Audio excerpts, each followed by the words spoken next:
আসসালামু আলাইকুম এভরিওয়ান, সকলে কেমন আছেন? আশা করি ভালো আছেন। নীলাজ ব্লগস থেকে চলে আসলাম আজকে আপনাদের জন্য খুব কম টাইমে খুব সহজে যে মাছটা রান্না করা যায় তার রেসিপি নিয়ে আসলাম। আজকে হলো আপনাদের চিংড়ি মাছের রেসিপি দেখাবো।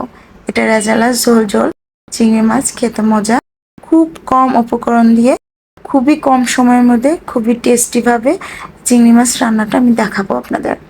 প্রথমে আমি চিংড়ি মাছগুলো ধুয়ে পরিষ্কার করে নিব। এই তো এখন এভাবে কাটা ফোজিং করে রেখে দিয়েছিলাম।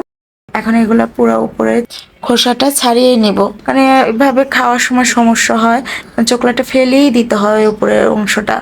তাই ওটা আগে ফেলে নিয়ে এভাবে পরিষ্কার করে প্যানে তেল গরম করে দিয়েছি। তার মধ্যে পেঁয়াজটা ভাজা ভাজা করে নেব। পেঁয়াজটা একটু ভাজা ভাজা করে নিলে খেতে ভালো লাগে। বেরেস্তা একটু কম ভাজবেন, ভালো লাগবে। কিন্তু অনেকে আছে পেঁয়াজটা চুলোর মধ্যে দিয়ে সাথে সাথে হলুদ মরিচ লবণ দিয়ে রান্না করে ফেলে, ওই পেঁয়াজটা একটু শক্ত শক্ত লাগে এবং খেতে ভালো লাগে না।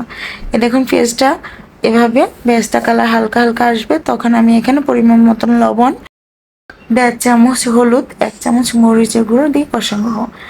যারা আদা রসুন প্রচুর খান তারা দিতে পারেন, কিন্তু আমার এই তরকারিটার মধ্যে আদা রসুন ছাড়াই ভালো লাগে।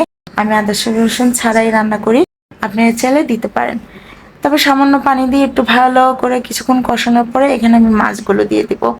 মাছগুলো দিয়ে ভালো করে নাড়িয়ে সম্পূর্ণ মশলাগুলো মাখিয়ে কিছুক্ষণ কষিয়ে নেব।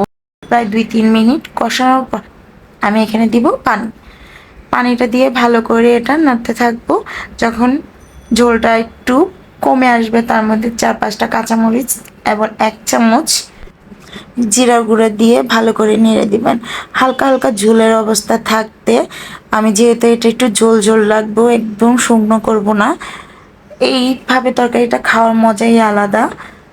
শর্টকাট এবং খুব সময়, মাত্র 10 মিনিটে আপনি চিংড়ি মাছের ভুনা রেডি। এই তো আমাদের রেডি আজকে খাবার। এটা এত টেস্টি, মানে আপনি এক আইটেম তরকারি দিয়ে সম্পূর্ণ ভাত খেয়ে ফেলতে পারেন। খুবই মজাদার, খুবই টেস্টি খাবারটা।